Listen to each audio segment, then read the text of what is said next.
Our guest is here. He is Caroli Omondi. He is a member of Parliament for Suba South and newly minted or appointed Secretary General of the Azimio la Umoja One Kenya Coalition. Yes. Caroli, good morning. Good morning, Eric. Karibu sana. Asante sana. Thank you for joining us today on Fixing the Nation, a conversation at a time. Greetings from Janet in absentia. Yes, I'm wondering where she is. Yeah, we said she lost her voice, but she'll be joining us tomorrow. We have sent her all the lozenges that you can get. Yes. But she sent her a quote and said, Caroli Kuja, give him the quote. Today's quote is by Mahmoud Mamdani, a Ugandan professor, scholar, and author, and father to Zohran Mamdani, New York mayor. He said, "A state that is unable to protect the lives of its citizens has already failed, no matter how strong it looks." A state that is unable to protect the lives of its citizens has already failed, no matter how strong it looks. But Very true. Because without citizens who are alive, you can't have a state. yeah, And also, you know, the primary,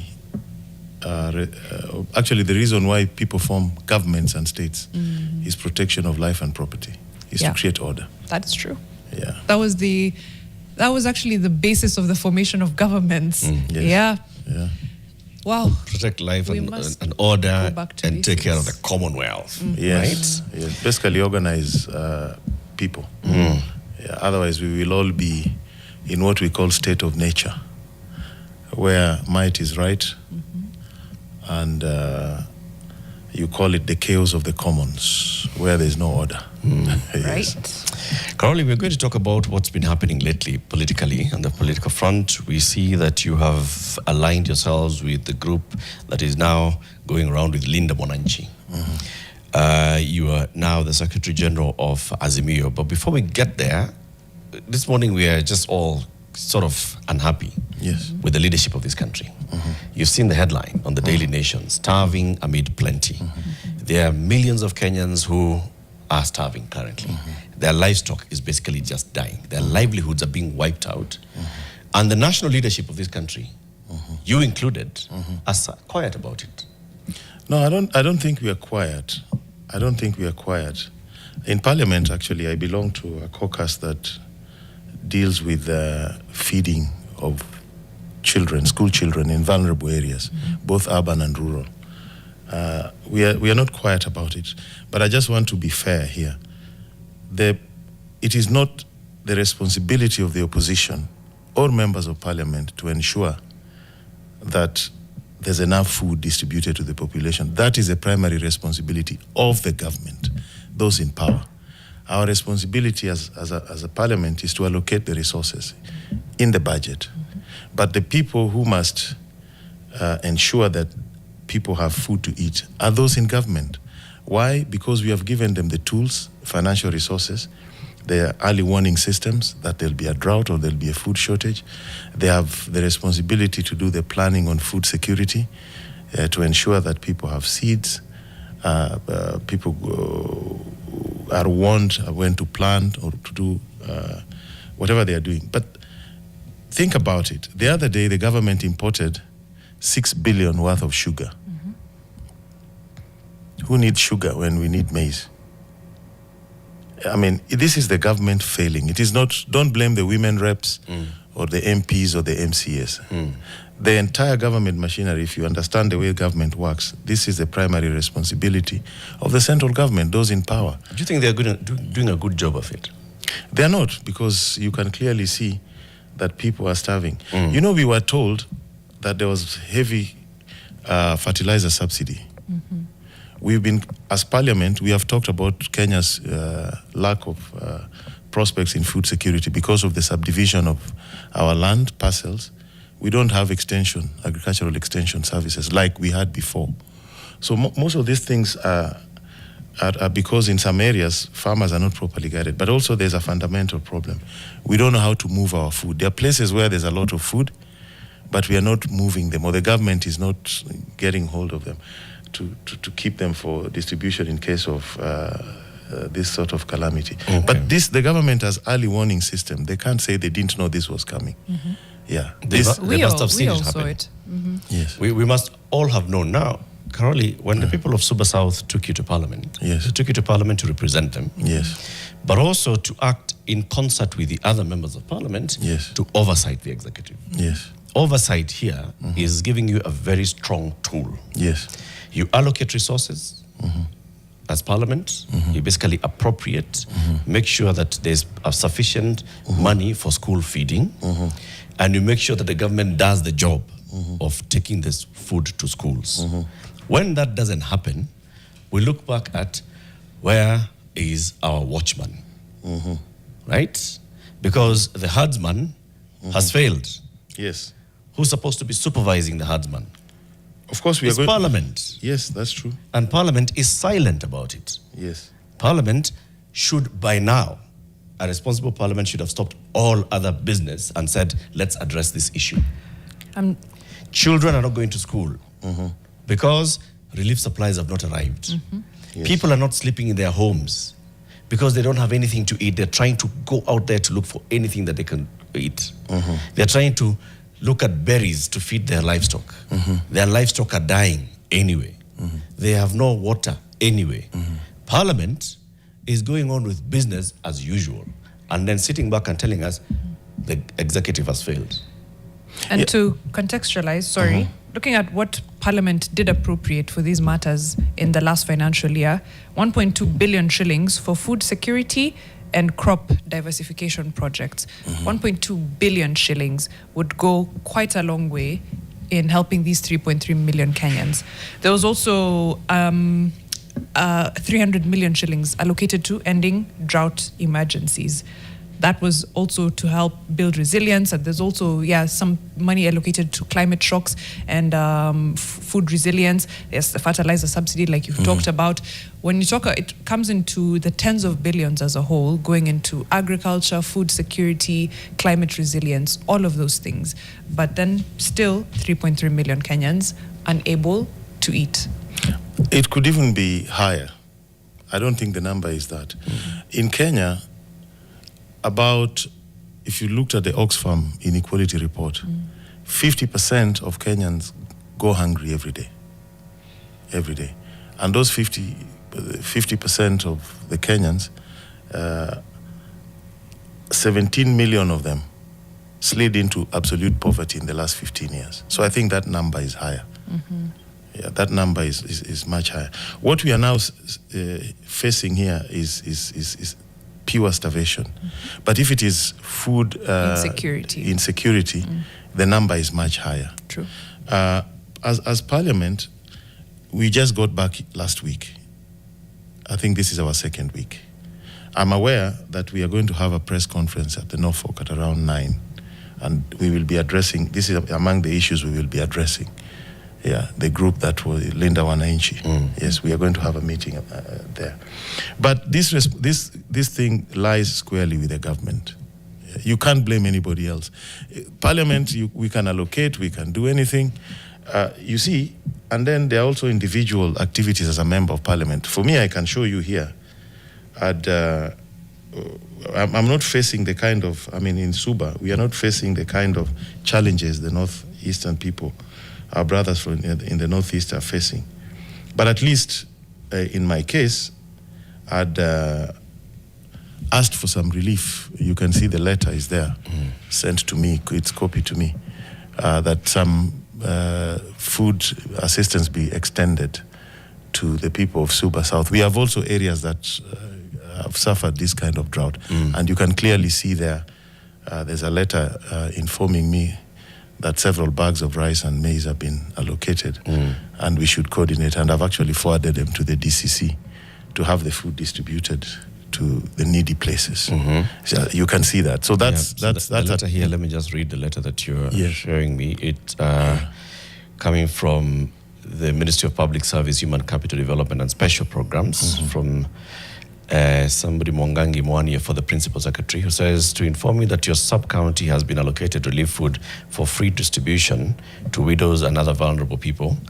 50 kilogram bags of rice, 600 bags, and 520 bags of 50 kilogram bags of beans. You're required to file returns to this office. And this is written basically to the Deputy County Commissioner, Suba South. Suba South. Go down, you'll County. see I'm copied there. And it's also copied to the Suba South MP and the County Commissioner of Homa Bay and the Managing Director of Cereals Board, right? Yes, but that's not enough. This is not enough. This is not how you give food security. It's not enough. And it's one issue. Yes, good that you're doing that. That you'd say that this is a result of your lobbying for your particular people. But as a member of the National Assembly, I still hold that the National Assembly as a whole ought to be addressing this matter. Yes, of course. The National Assembly takes time to address issues. When the president calls you people corrupt, you stop all other business. And an entire afternoon is spent saying how you're not corrupt. Yeah. Right? Or if you want to give ourselves more packs. You want to give yourselves something else, you will stop all other business. But you cannot stop business for 3 million hungry and dying Kenyans. No, that will happen this week. I can assure you, Eric. It will happen. I'm sitting back and waiting to say, not just people standing and speaking. Mr. Speaker, I want to say. Mr. Speaker, I want to say. No, I want to see the summoning of the people who are responsible. It will happen tomorrow. You will see it. We resume tomorrow in the afternoon. It will happen. We are going nowhere. We will be here. No, I can assure you. Tomorrow you'll see. We will ask for a special adjournment. We will get the 30 members needed. The Speaker will set maybe an hour or 2 hours to discuss this. And we will debate this issue tomorrow. Definitely, I can assure you. Yeah, it should be more than just an hour or 2 hours of people standing up and saying, Mr. Speaker, Mr. Speaker. It should be the committees that are responsible, summoning the people who are responsible. Yeah, it should be Parliament even dedicating itself to go out there. It should be you supporting the caucus of pastoralist MPs and saying, together, we are together on this. Yes. It should be all that together as a national voice. Correct. Nothing else. Correct. I work with them. Personally, I work with them. The chair of our caucus for food security for vulnerable children is an MP from Northeastern Province. He's the chair. I belong to that caucus with Dr. Ochanda of Bondo. Yeah. Quick one. Yeah. Which committees should be held accountable for what's happening right now for these 3 million people? Yeah. First, the Committee of National Security, because they have the early warning system. The National Intelligence Service, the Provincial Administration. So the National Security Council? National Security Committee. Committee, okay. Yes, Committee on National Security. They have a role in this. The Agricultural Committee, Committee on Agriculture, because they hold the data of available food and all that. Yep. So those two committees have the primary responsibility to deal with this. The Committee on Education as well, because you're talking about millions of children who are not going to school because of school feeding. And if food that is meant for school feeding has not arrived in the schools, that's why a school there, for example, in Marsabit, the school head is saying, the children, I used to have 70 learners in my ECD, I only have 10. Yes, right? that is very true. That's very, very Kwanza ECD ni mambo ya counties. How do we... The National is just annoying sometimes. Disaster Management Authority. Yes, no. The National Disaster Management Authority under the Ministry of Special Programs. But it will still be oversighted by these two committees. Okay. Committee on Agriculture and the Committee of National Security. Okay. Yeah. So there's a press conference today by the Linda Mwananchi Group. Yes. What about? We want to talk about these issues, about education, because we are also worried about, and even health. It's just not working for too many people. Yes. And what happened in Kitengela yesterday as well? You were in Kitengela yesterday? Yes, I was in Kitengela. It's quite unfortunate that the rally went on very well. The church service was very peaceful. There had been early attempts to attack the church, but when we arrived, those hired goons left. There were attempts to disrupt the rally in Kitengela. Actually, goons were sent and they dismantled and destroyed our public address system. So we didn't have a public address system. Somebody had to drive in a truck. That's why the quality was very poor. But when everything was about to end and we were just winding up, the police lobbed tear gas as if to say that, to show whoever had given them instructions that we did something. But we thank the people of Kitengela for being peaceful, for being orderly, and for welcoming us. But we also condemn the violence, the state-sponsored violence. People are hurt. We've seen pictures of potentially there was one person died. We want to get the details by 9 o'clock. And several people are injured, property was destroyed, private property, border bikes, and those kind of things. And we condemn that in the strongest terms. There is no point attacking peaceful Kenyans exercising their right to peaceful assembly and just expressing themselves. I don't see, in the old days, even bishops, churches would be threatened not to host certain politicians. We thought we were past those things. Yeah, but they seem to be creeping back. We clearly are not. So what do you think is going on?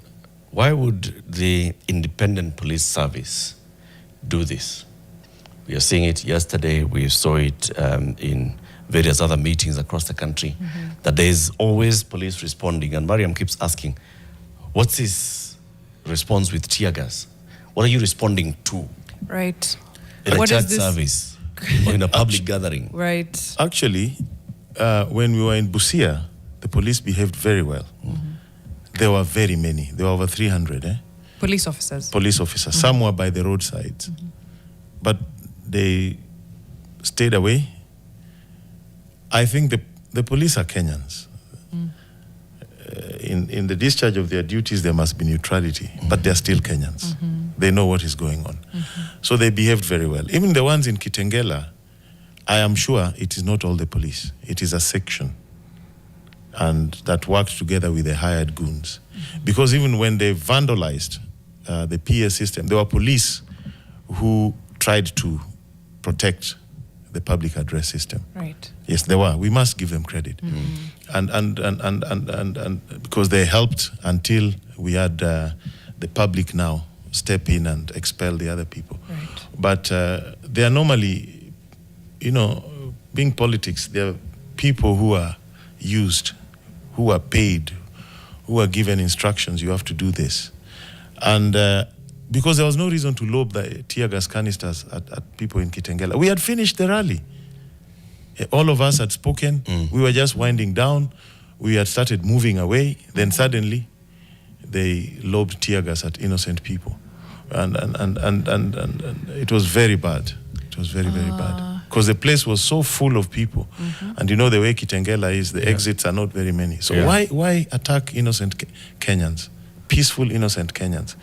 Let me just ask, bluntly, who does it serve to make political rallies violent or to seem violent even when they are not? Because essentially, you throw one tear gas canister, it stops being a rally, and now it becomes something else. Yeah, you see, political violence, they is state-sponsored, like this is state-sponsored. We are challenging the administration. We are challenging what they are trying to do with our party, ODM. We are challenging them, yeah? So what, you've seen it even in Central Province. When Gachagua goes to his functions, even in churches, he's attacked. That is state-sponsored. That you cannot deny.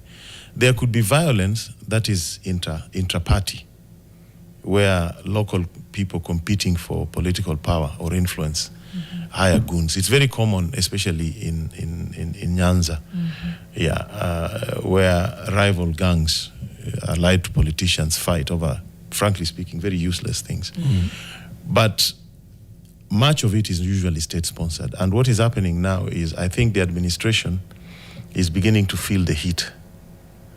And I think whoever is telling them to unleash violence on innocent Kenyans is misadvising them. Because the reality is, the more you attack, the more the Kenyans get determined to come out and speak their mind. And you just have a certain number of police officers. You may have all the guns and all the tear gases, but there's a fixed number. And I've seen, the crowds we are witnessing are beyond expectation. So I don't know how many police people or policemen you will have to mobilize to contain a population of 55 million people. Yeah. They'll come to a point when, you'll be overwhelmed. The best thing is just to let people do their thing, not fight, not interfere. Of course, provide security and protect public order, and let people do their thing and go. It is much better. Yeah. Mariam, who do you think is benefiting from this? I mean, I struggle to see because there may be direct beneficiary and indirect beneficiary. Direct and indirect. Okay. Intended and unintended beneficiary. So, the thing I struggle to see, I can understand when Caroli says it's state-sponsored, because it looks like that. The fact that police essentially fired tear gas where there was no cause, and it's not the first time. They fire tear gas when there is no cause all the time. I don't know, it's a script as old as time, honestly. It's exhausting at this point, right? And it's happened even when Rigathi Gachagua was in Central Province, he's in church, you see goons, you see people who are essentially looking armed and dangerous, but you see police vehicles next. And then you see tear gas lobbing, firing of live bullets, things like that. So in that sense, looks state-sponsored. My question is, why would the state want to martyrize or lionize the opposition? Because the minute you met out violence on them, you make them more popular. Yeah, you make them more popular. You make them look. Yeah, it is a lesson a lot of people don't understand in politics. In politics, if you let people speak freely and you engage at the level of ideas, then you don't promote your enemy by trying to suppress them. Human beings by nature will sympathize with the underdog. The person they feel is being suppressed. Yeah. And for me, I've condemned violence, whether it was against my colleague in Parliament, Honorable Kaluma in Homa Bay. I condemned it and I called for those people to be arrested and prosecuted. I don't like violence because I know for sure in a democracy, violence just begets violence. And it gets to a point when everybody is affected and you can't control it. And I've always warned that in this country, unless we deal with political goonism, we are scuttling towards the situation in Haiti. That is how all these things started in Haiti and Jamaica. If you read their history, the political parties started having goons and gangs to fight each other. And then they grew, and because of joblessness and unemployment among the people, young people, some were given guns. Haiti was the most notorious one, Papadoc Duvalier and his Tuntums Makuts. He would give them guns. Then the opposition realized we can also import guns from America and give our goons. Yeah, so then they became more powerful than the police. They started extorting, standing in roadblocks. Then it went to ports. Then it went to businesses. Then the government lost control. Jamaica, if you remember, during the time of Manley, Bob Marley had to be brought back from London. He had been shot and he had run to recuperate in London. Bob, the great guy, had to be brought back for a concert to reconcile them. And that time in Jamaica, you couldn't even walk to school. So what these people, you may be in power today and you're driving some vehicles with chasers and you think you are safe. But the seeds you are planting will come to haunt you. And it's only a matter of time. It's just a matter of time, we're hosting Caroli Omondi, the Member of Parliament for Suba South, and also one of the members who were at yesterday's rally for Linda Mwananchi. He is the Secretary General of the Azimio La Umoja One Kenya Coalition. We'll be back in a moment at 29 minutes after 7. A lot of comments coming in on all our digital platforms. Our fixers are participating in this particular conversation. Ask Jeremy is asking, will that be a press briefing? What you're talking about? Kitili Kakundi is saying congratulations to you for being elevated to SG Azimio Coalition. Charles Ndongo, NTV featured Marsabit County last night, and the situation is dire all round. Listening to Caroli Omondi trying to make light of the issue, write a letter, make demands from the government as a team, push them hard. Joe Mungai, looted billions of shillings, are responsible for the drought situation in Kenya. It's a shame that Kenyans are dying of hunger when looters are living like nothing has ever happened. Charles Ndongo is back, saying there should be a special sitting today. The hungry cannot wait for you to be comfortable and plan for tomorrow. And then in Parliament, Leo, and make decisions that you were elected to make. The Kikombe says, I show speed crowds, so zero tear gas. Zero. Lakini mtu aseme tu jina go must go. Kuisha. Lucas Caroli earlier said projects like Suba South's first tarmac happened due to his relationship with the president. Now relationship seems strained. What guarantees that they won't stall despite budget approval? Right? Landidi Steve says, kutoka pale tunonoka, kila kitu ngo. The Gen Z party leader, sema kila kitu ngo.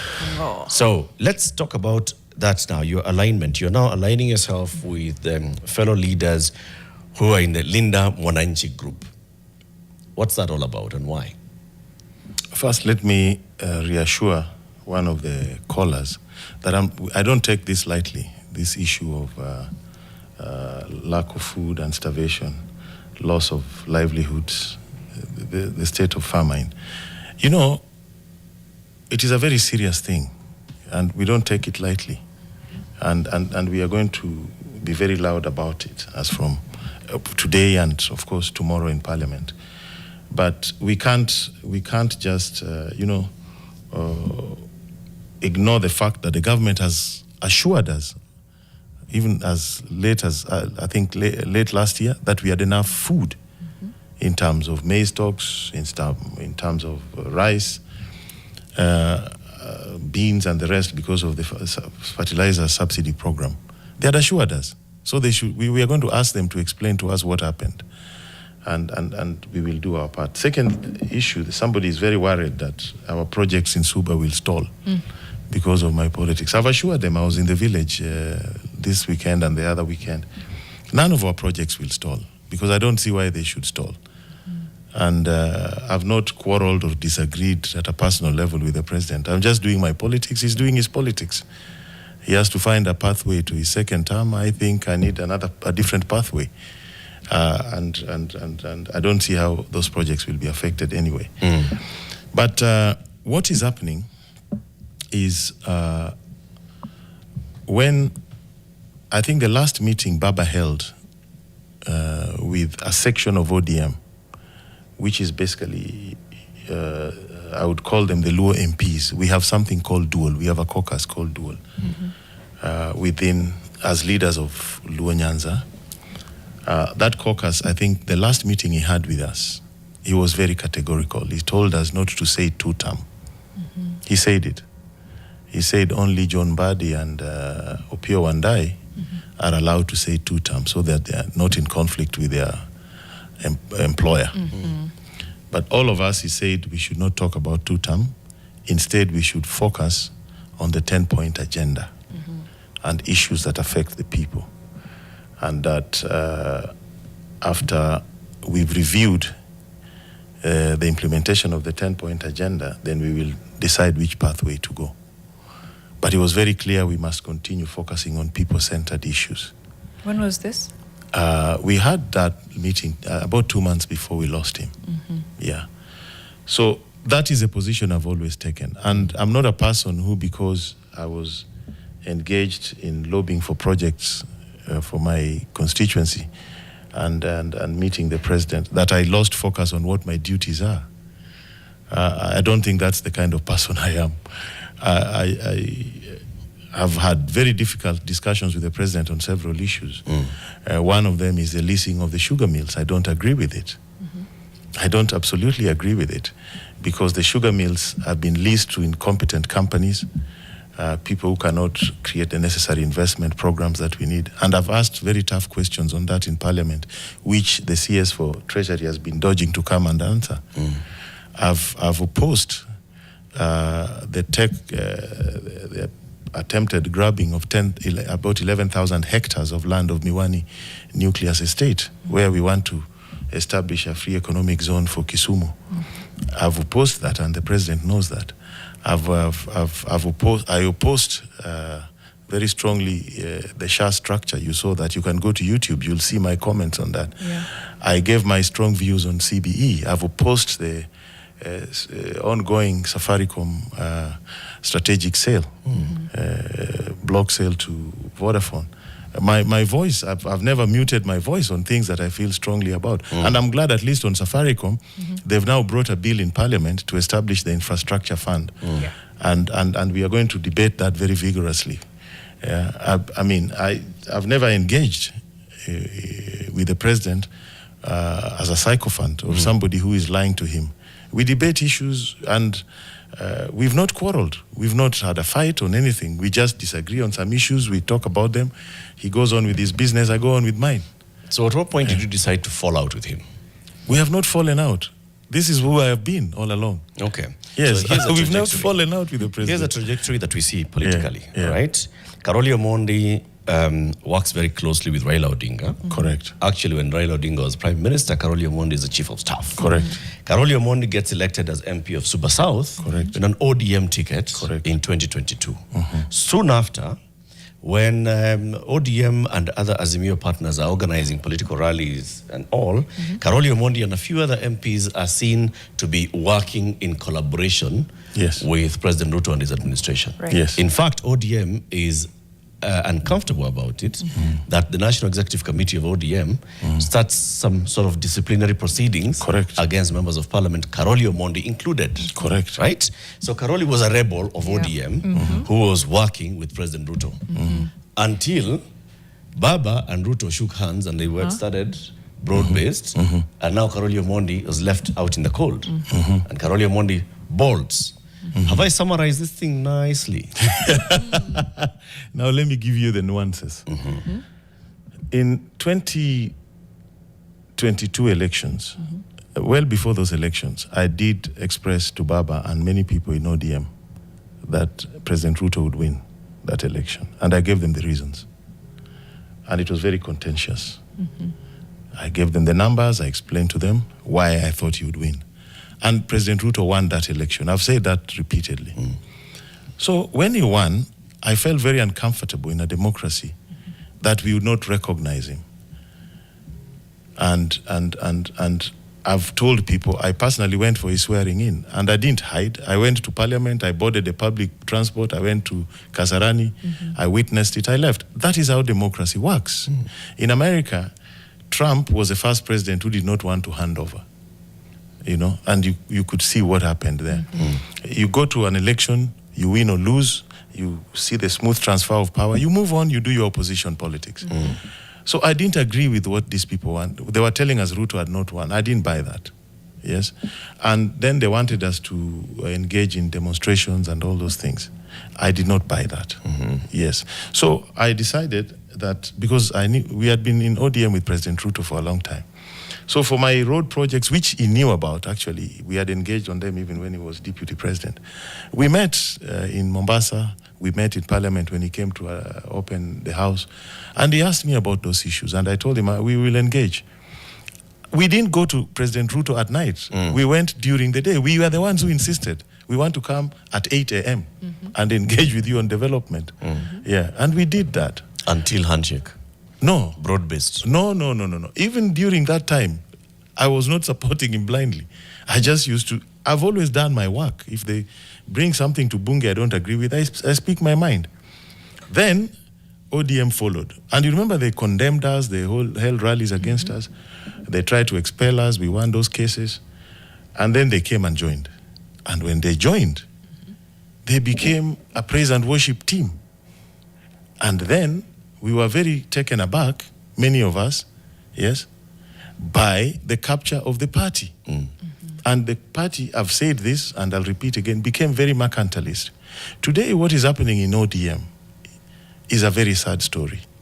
Everything they do, they discuss not with the party membership, not with the rank and file, not with the other leaders they don't agree with in the party, but they discuss with external forces. I'll give you an example. When we lost Baba, and as ODM, people are identified who will go to bring Baba's body home. Yeah. One of the leading lights in this other formation you see supporting merger with UDA was in the plane. He was supposed to go and receive Baba's body and bring it back. And he claimed to have been very close to Baba. He received a call while in the plane. He left the plane. He pretended to be sick. He somehow miraculously recovered. By 6 a.m. the following day, they had held a meeting. They had appointed Mzee Oburu as interim party leader because those were the instructions he was given. They did not tell Mzee Oburu. By 7, they addressed the media At 8, they chased him at the airport to tell him, we have made you the party leader. He didn't know. And that is true. Who is this? Just use your imagination. Just look at that plane, who was there, who received a phone call. It was there, you are broadcasting it live. And then he walked out and he said he was sick. Recently, all these T-shirts you see them wearing, a governor was given 200 million to print those T-shirts. They spent 100 million printing the T-shirts, the other 100 they shared. Everything in ODM is now about cash. How much can we make? So you don't expect me to be around such people. Do you really think I can be? If you know me so well? I'm still trying to understand. But you don't have to be around such people. I mean, I don't have to. You are around the president. No, I was not. They came and found you around the president. Why did you leave the sidelines of the president? Did the president? I never left. Did the president sideline you? Never. Never. I'm sorry, you're not explaining this quite convincingly, no, right? Let me. That on one I think hand, you're misunderstanding my relationship with the president. I think so, and not just yes, me. my relationship with the president. Even Daniel Wafula Wabomba is asking, what changed Omondi? He was Ruto's diehard supporter and sympathizer. Right. Never. Not. We have been friends and cordial. Show me where I've been saying, oh, this or this praise and worship. I don't. We engage. There are up to now. So now you're still friends with the president. We are friends with the president. Actually, there are things we are working on. We are very cordial. There are things we are working on. There are things we are working on, even with him, in the sugar belt. Yes. Do you call the president? If there is a problem, like in my constituency, that I feel is the one who should intervene, like I'll tell you, the road construction in my constituency, the contractor has raised 3 certificates. In spite the fact that the CS for Treasury is from my constituency, he had not been paid. When he threatened to leave, I wrote a letter to the president. And we talked about it, and he intervened, and 30% of one of the certificates was paid. That I will do. But that does not mean that I don't do my politics. Yes, he will do his politics, I will do my politics. So... Yeah. Kenyans have to understand this. The fact that I think you guys are used to binary politics, where first members of parliament don't work across the aisle. I work very well with members of different political formations in parliament. But I don't have to take a stone and throw at the president or fight or whatever. I will do my politics, he will do his. Can I posit that? Yes. Your politics shifted when you saw a shift in the wave again. Like you said, before 2022 elections, you had foreseen a President William Ruto presidency. You thought he was going to win. You tried to convey that to the party, to the late Baba, and to other people. They didn't listen. Fine. Right now, it could be that you're seeing a shift in ODM politics as well. You're seeing which way the wind is swaying. Really. And it is better. You think that's the side that it's moving, and it's like, okay, let me move with the wave before it happens so that I'm found on the right side of history. Not really, Miriam. You've not been paying attention to what I've been doing for the last 1 year. Okay. I challenge anybody. True. And I've been very active in the media the last 1 year. True. Check what I've been saying the whole year. Check. All those things I've been saying are now coming into place. Are coming into place. I have warned people, change will come. I have explained this. You know, there was a time I was on Citizen, and I said the forthcoming, this was a year ago, that the way I foresee after Gachagua was impeached, the next general election, it will not be about the usual contestation between the Luos and the Kikuyus. I said that, and none of those communities will produce a presidential candidate or a running mate. I said that more than a year ago. That was a serious warning to any serious political participant in the country. I could see it as early as that. People are seeing it now, but I saw it a year ago. I've warned ODM people, those who want to go this way, those UDA, because I talked to, we are in parliament together. I've shared with people my thoughts on these issues. It's not that I don't talk about them. I've not seen any wave that I want to follow. In my politics, I think from the time we started with Jaramogi when we were at the university to Baba and to everything, we've created the waves ourselves. Yes, we've created them. Why do you think suddenly Azimio came up? Why do you think I'm there? You think I just got there without consultation from different quarters? You'll give us that lowdown, actually. Eh? You think it just happened? How did you end up as the one replacing Junaid Mohammed, As, in this group in the party? But before that, you talked about some of the frustration in projects that you have discussed with the president directly, and then things happen. Do you think your predecessor, John Mbadi, now that he's a cabinet secretary, he's frustrating your projects? I don't think so. I don't think he would even dare attempt such a thing. Or if he tries, he will not succeed. But let me explain this. You see, when you do politics, you have to separate what is personal, what is people-centered, what is in the public interest. So these things, sometimes we don't have to be very binary, like 1010 of computers, There's a gray area because sometimes you have to engage to move forward. Yeah. So people need to understand that. Like the big talk about development in Nyanza. Yeah. I've been questioning it. The other day I saw when this ODM wing that wants to join UDA were in Siala. The chairman of the budget committee read out the development projects in Nyanza. They came to under 50 billion. And you see, when you tell a common person that, they think it's a big issue. But I challenged them. I said, in Washingishu, they are doing a new referral hospital next to Moi Referral Hospital for 50 billion. So what are you telling the Luos? That for 50 billion, which is, it doesn't make sense. Equivalent to one hospital. It's equivalent, one county. I say these things openly. I don't hide them. Yes. I say them, and I've been saying them over and over. Okay, come back to the Mbadi question. Okay. Yeah. You and Mbadi. Yes. Because, he is from your constituency. He was the immediate former MP for Suba South. Yes. He did not get the ticket. You got the ticket. He'd been promised a cabinet position in if Azimio won, but he was nominated to Parliament. Now, he's in cabinet. Could that also be part of the reason why you had now to align on the other side? Not really. You cannot both be aligning on the side of President William Ruto when you're both seeking election in the next No. There are things you need to understand. Please make us understand. You see, sometimes, we don't know this. You see, Yeah, we really... you see, I get very surprised.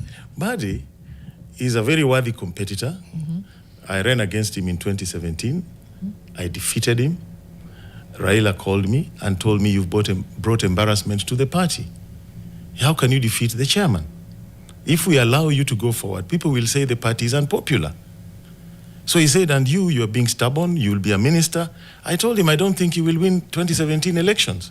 These are the numbers. And I think that one, Uhuru won by 1.7 million votes. It was a very big margin. So I told him, I will fight this one. Because remember, I'd contested for Senate in 2014. When we were winning in Homa Bay, they brought goons. Then they denied me the certificate. So I kept quiet. I didn't leave the party. But 2017, I said, I'm going for it. Right. So after the nominations, I won in their tribunal. We had a case there. I won in the High Court. The mistake was there was, I think, May Day something there. So I missed to go independent by 1 day.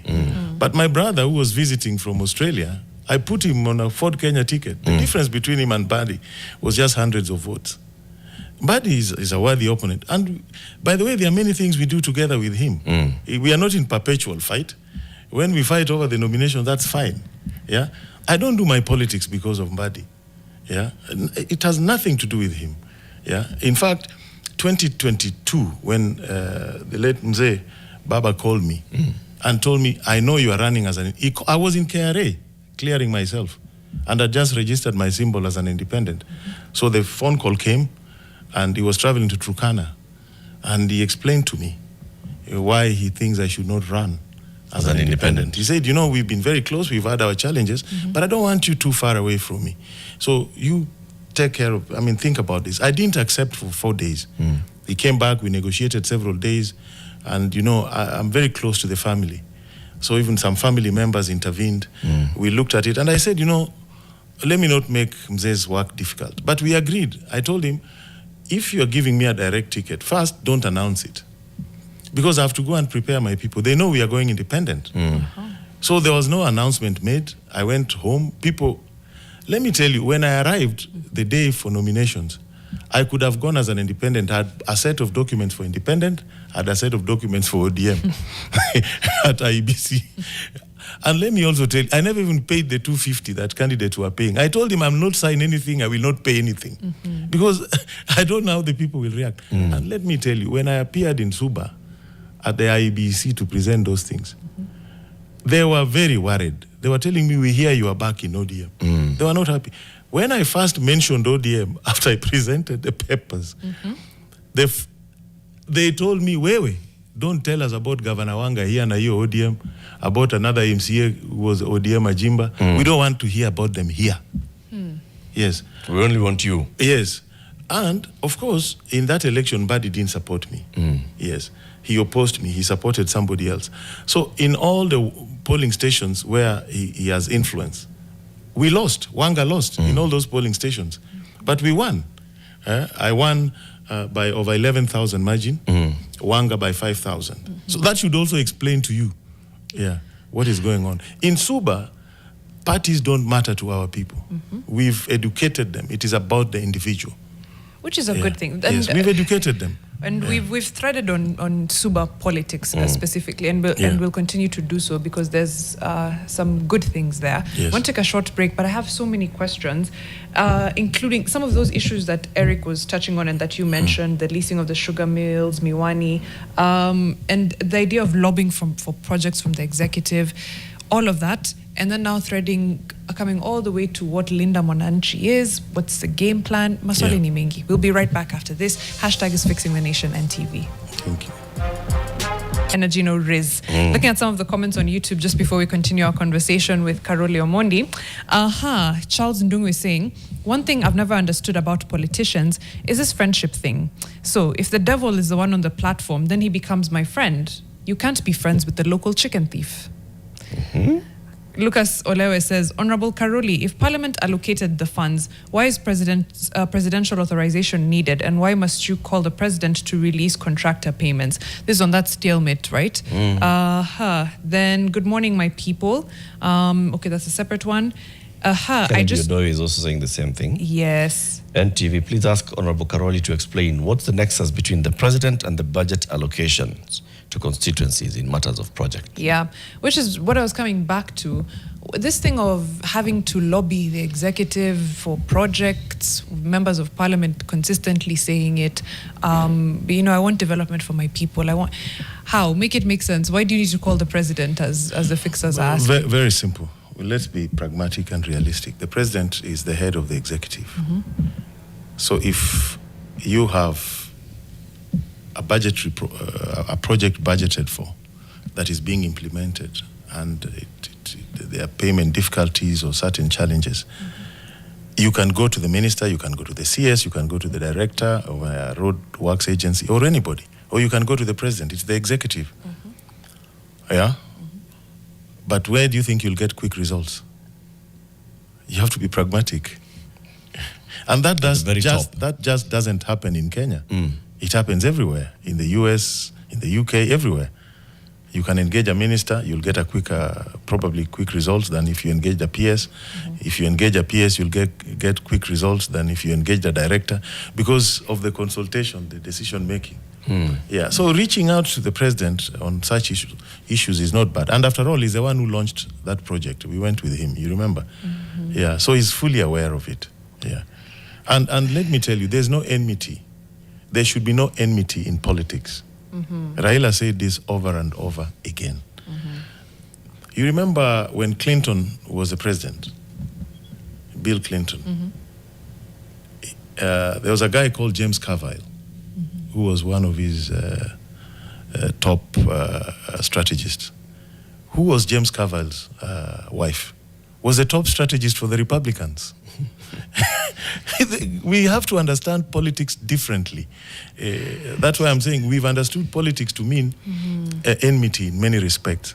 No, you still have to be civil and cordial to your colleagues. And even the president, when I approach him, he should not say, I was in Kitengela, and so you should and saying this, so you should not engage on my activities. That's not, that would not be right. Except it seems like that's the case often when people say, I'm realigning because I want development for my people.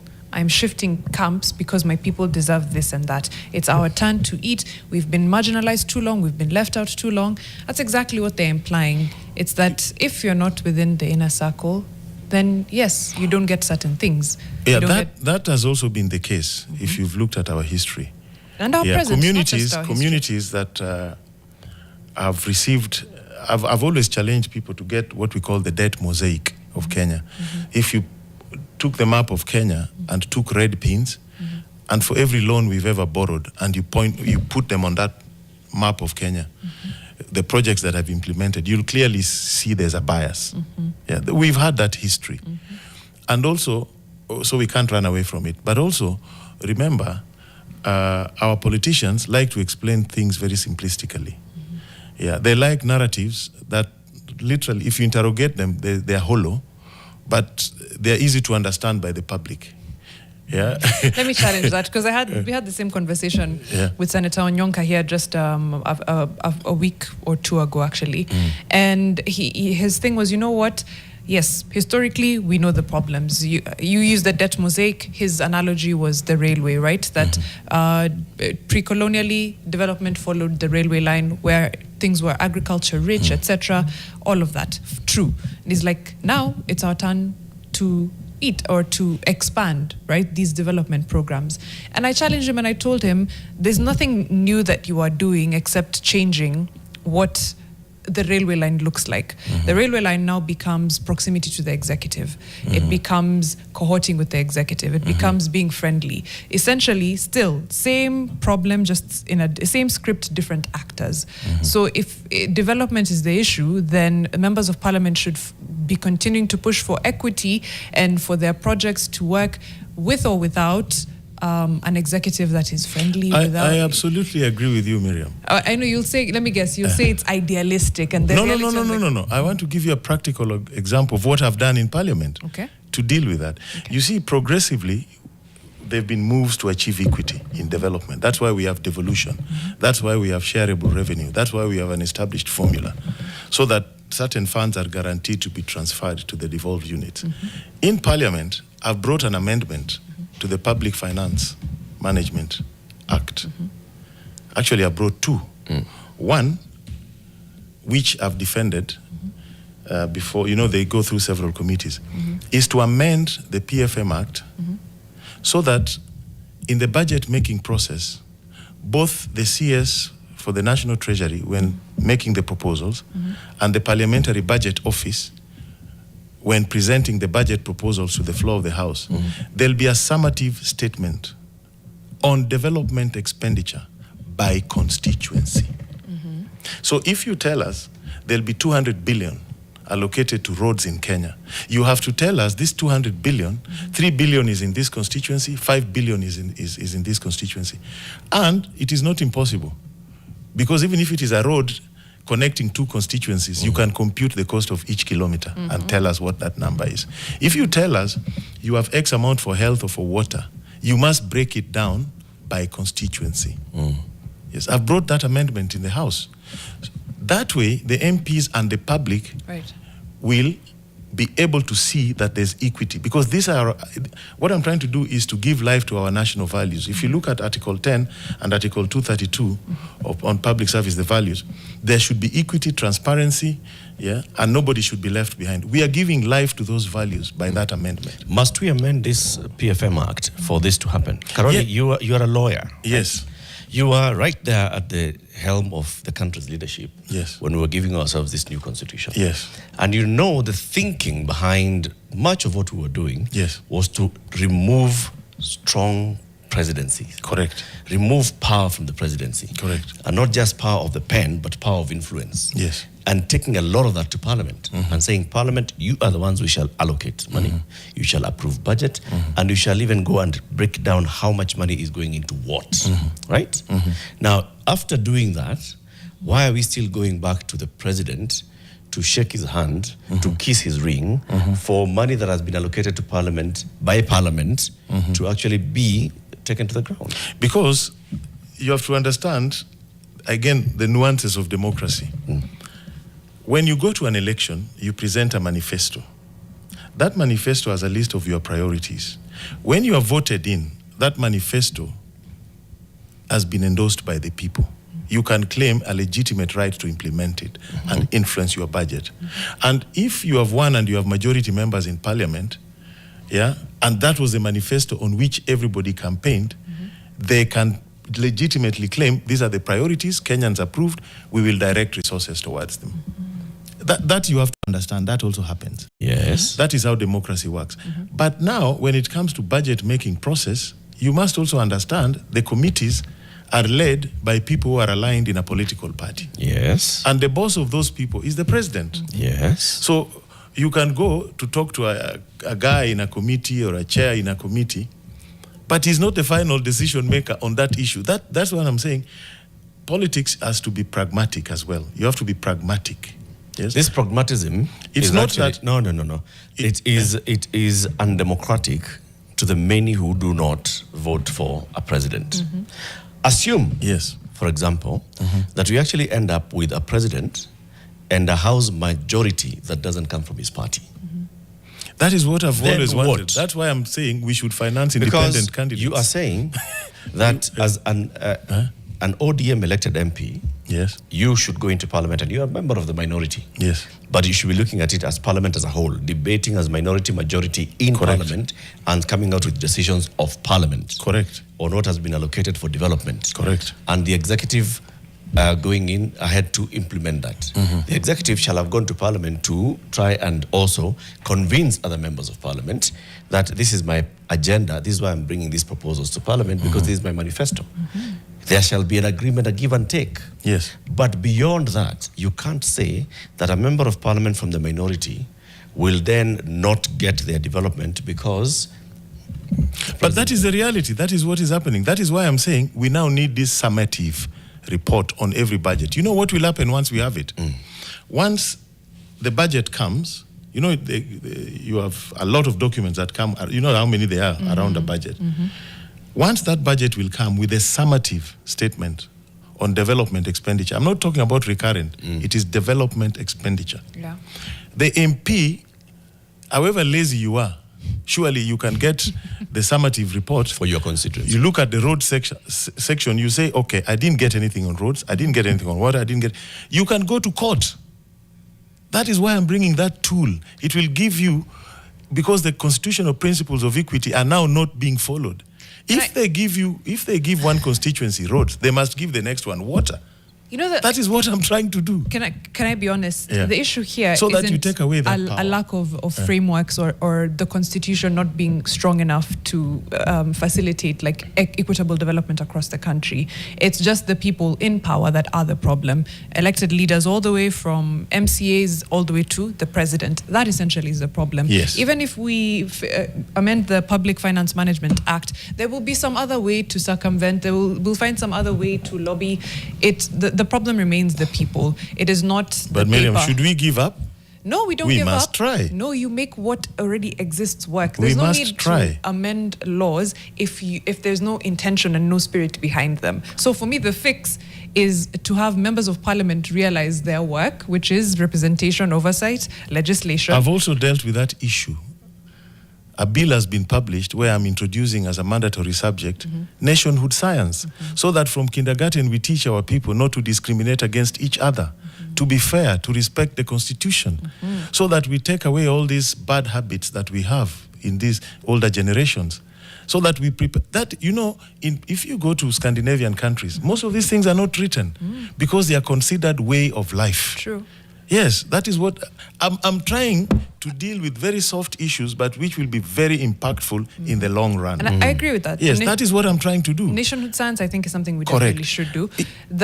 My pushback was on this amendment of the PFM. Without it, the problem will continue. Today, most MPs don't understand what is in the budget for their constituencies. See, that's where the problem is. You see Yes. now that? Yeah? But you see, there you can't blame the MP. If the electorate chose somebody who cannot read a financial statement, We will blame the MP. no, you can't They'll- blame him. They'll still be the same MP even after the amendment. No. Look, if you come and if they ask for a can't- job and you hoodwink people and the people give you that job, yes, we will have some blame for the people who employ you, but we also have some blame for the employee. Let me give you an example. Of a friend if of I am incompetent here, okay, the CEO of the Nation Media Group who signed my appointment letter will blame me for being incompetent. Okay, but he may take some blame and asking, surely HR, Simaloi, didn't you look at the competency of this guy before you brought him to me for me to employ him? He may do all those things, but ultimately, the person who needs to go, first of all, to discuss mambo ingine, huyu Eric kaende. You know, we blame the incompetent members of parliament for not atiyo kitu ya budget ni kubwa sana. We saw one last year. Kenyans have been tempting God for a long time. Kenyans have been tempting God for a very long time. If you see how we elect our leaders, Kenyans will complain our children don't have jobs, things are not working, there's corruption, there's this, tribalism, all this. Then they bring you a piece of a leader who is the very, very epitome of all those things they don't like. A piece of a leader. Yes. Yeah? And then you ask yourself, why are they tempting God? God has given you the ability to elect those who can help you change your country. They bring you the loudest tribalist. They bring you the common thief in the market. They bring you the latest murderer. Let me change. And they vote for them. Let me change direction a little They bit. are tempting God. Because of time. When is Linda Mwananchi splintering off from ODM? No, I don't think that is a program. What we want to do, remember Azimio has Jubilee, has Wiper, has ODM, has everybody. We want to bring more people into Azimio. We have done our analysis. I think we can build a voting coalition of 16 million votes, strong, including Gen Zs. And we are very happy. Kitengela actually was a Gen Z rally. They organized it themselves. They planned it. We were just guests. It was them. And you could clearly see even civil society, Bob Njagi and his team were very involved. That was not, it was to defend Baba's legacy, and Sifuna became the symbol of that.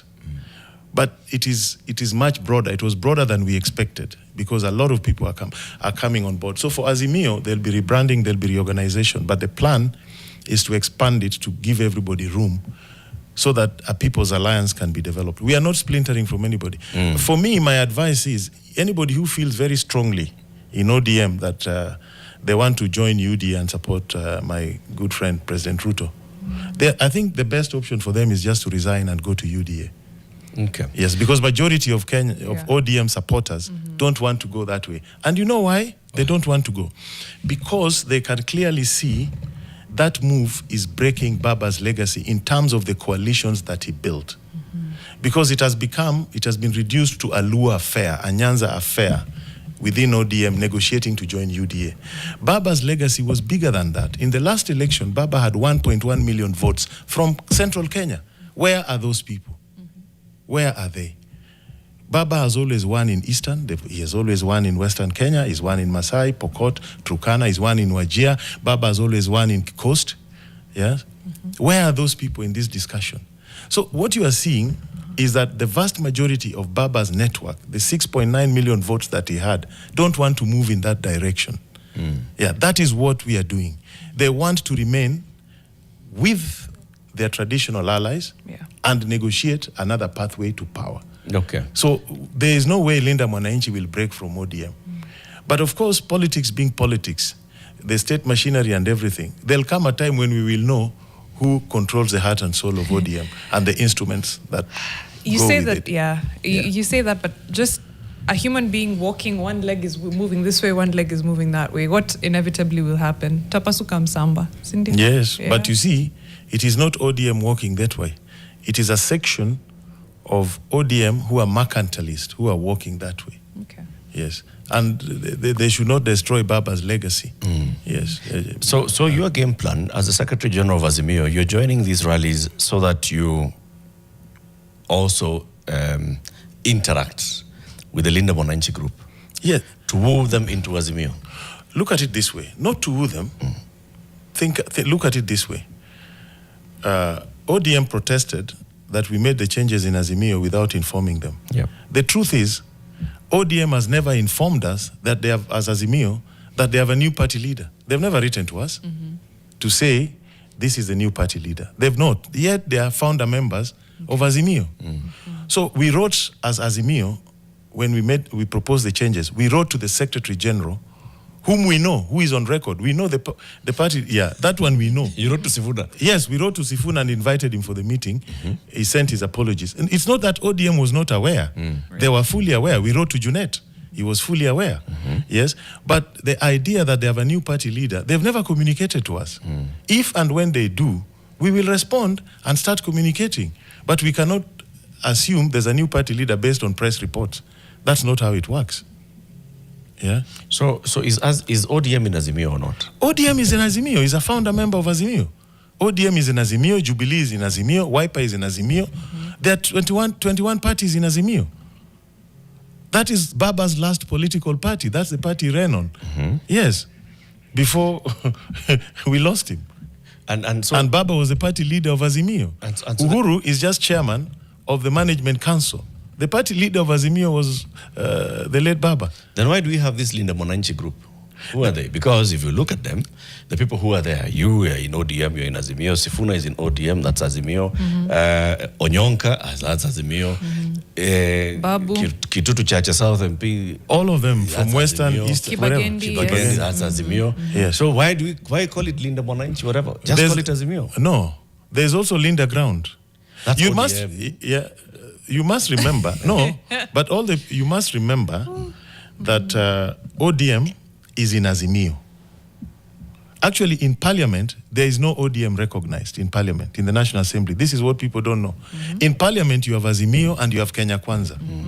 Yes, there's no ODM in Parliament. So when you see the honorable members from Gusiland, from Western Kenya, from Nyanza, and from other parts, even Coast, coming under Linda Mwananchi, they can go as ODM, they can go as Azimio, because they belong to both. There's no distinction. So this Linda Mwananchi is Azimio. Linda Mwananchi organically has come from ODM, but ODM is Azimio. So Linda Mwananchi is Azimio. Of course. So Linda Mwananchi there's no way it's going to splinter into something outside of Azimio. Why would they do that? I don't know. I mean, politicians, we never understand. No, nobody wants to break, as I've told you, the legacy of Baba. Okay. Yeah, you have heard Sifuna say that many times. What we are trying to protect is that base of Baba, the 7 million, what he spent 20 years building, because that was his political machine. But we want to protect it and then expand it. We want to bring in more people to take it to 16 million. Okay. Yes. So Azimio, being the minority in Parliament, yes, are there conversations around changing the leadership of Azimio in Parliament? Point of correction. Azimio, by a letter from the Registrar of Political Parties and by a court decision, is the majority party in Parliament. Okay. Yes. From the Speaker's ruling? The Speaker's ruling was impeached by the High Court. Okay. Yes. So Azimio... So is Junet the majority leader in Parliament? For the time being, is the minority leader. For the time being? For the time being. What happens in the next couple of days? That is for the Azimio members, elected members of Parliament to decide. You are one of them? Of course. What are you discussing? We have not reached that point yet. We are still dealing with the nuances of the changes under the law. Would you like to see some changes in the leadership of Azimio in the House? Definitely we need it, because it's no longer people-centered.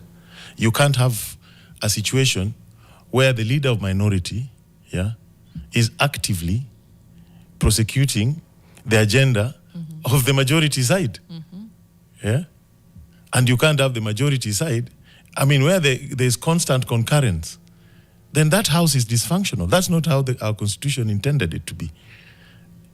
They can as well, that's why I'm saying, those who want to prosecute the issues of UDA while on ODM side, they can as well just cross over and we create what we call a crossbench for them in the house, where we can warehouse them for a while, and then they just support UDA openly.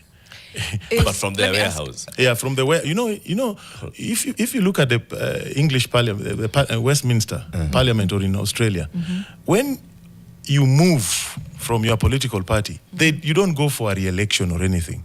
You just stop caucusing with members of your party. Yeah. and then you go to a place called crossbench in the House. That's the practice we should have here. This idea that you disagree with your party, there's a by-election or you're expelled is nonsense. It doesn't happen in UK, it doesn't happen in Australia, wherever it is. It's just mechanics of threatening people here and intimidating MPs. And No, I think it's making Parliament dysfunctional. I think it was a tenet of democracy, which No, is no. you're meant to be elected on your manifesto also, but that of your No, party. Mariam. Yes. In Kenya, individuals are elected, not political parties. That's what I'm saying. Yes, they don't vote. The idea was that you are elected based off of the manifesto and the ideals of your party. Yes. Therefore, if you switch, you're switching ideals, and therefore you should seek a fresh mandate. I think that was the idea behind Let me tell you because of time, hey. Do you know the origins of it? Was when Jaramogi formed KPU and people were running in droves from Kanu to join KPU. The government rushed an amendment to say if you cross, you have to seek fresh mandate to stop the hemorrhage. Yeah. So it is not democratic. It was a tool used to kill democracy. Yeah. Okay. Final question. Is President William Ruto puppeteering Linda Ground? Your friend. Surely, the answer lies in the question. You heard Osotsi saying they met with Sifuna, Mzee Oburu, Junet at Bosire's house, Amos Wako and Sifuna. And immediately, the meeting ended, the other two left and rushed to State House. Didn't he say something like that? To go and plan the trip to Mombasa. I think he said something like that when we were in Kitengela. Yeah. Aye. The answer was in the question. Sawa basi. Caroli Omondi, MP Suba South, Secretary General, the Azimio la Umoja One Kenya Coalition, has been our guest for the last 1.5 hours. In the next into the next hour, we are going to have a presidential aspirant, Ruben Kigame, joining us. Keep it here for that. 28 after 8.